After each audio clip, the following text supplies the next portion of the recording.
Hey, this is Katy Jeter with the Public Affairs Program here on KNDY. This week, I sat down with Gwenith Closs-Colgrove, the president of the Great Plains Welsh Museum in Wymore. Gwenith has been president of the museum for a while now. Since 2016. Gwyneth's father was also the last remaining Welsh speakers in the area. That's true. Yes, they interviewed him just shortly before he passed away in 2001, and he was the last Welsh speaker of that original Bethel Welsh community, which was south of Wymore. Great Plains Welsh Museum has decided to expand because they don't have enough room for all the donations that they get.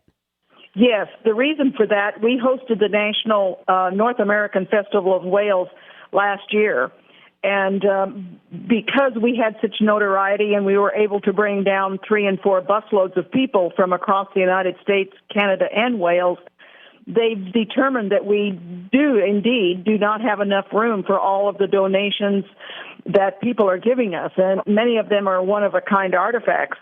So from that publicity and from those people saying that we should go forth with this, we are planning a 2,200 square foot expansion to the current museum building. The museum got approved for a $25,000 grant through the Gage County Visitor and Tourism Board in Beatrice. That's right. That's through the Gage County Visitor and Tourism Board there in Beatrice. And that helps us a great deal towards our goal of raising $175,000 for this addition to the museum.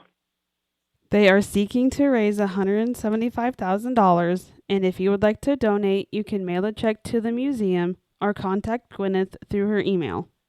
Well, just by sending a check, to the Great Plains Welsh Heritage Project, and that's in Wymore, and that's P.O. Box 253, or they can contact me on my email, which is president@N as in Nancy, E as in Edward, B as in boy, .rr.com.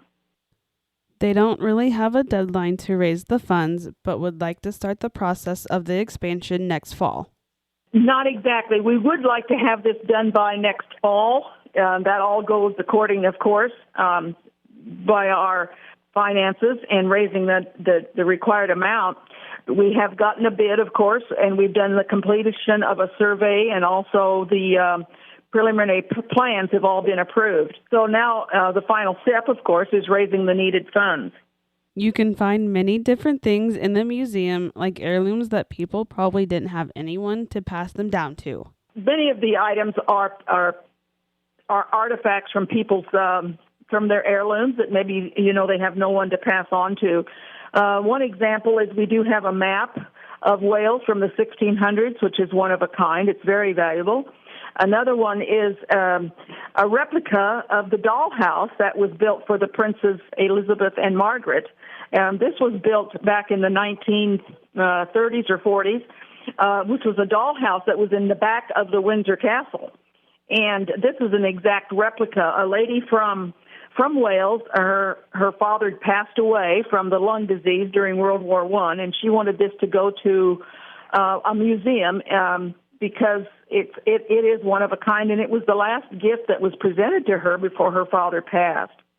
It's those types of items that we have. Of course, we have many rare art books, and of course, we hold the only Welsh newspapers from the 1850s that were they're all in our archive. Our archive is a state of the art and is the only one in North America.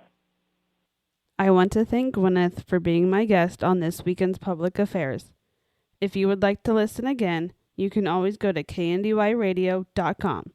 Thank you for listening. This has been Katy Jeter with the Public Affairs Program here on KNDY.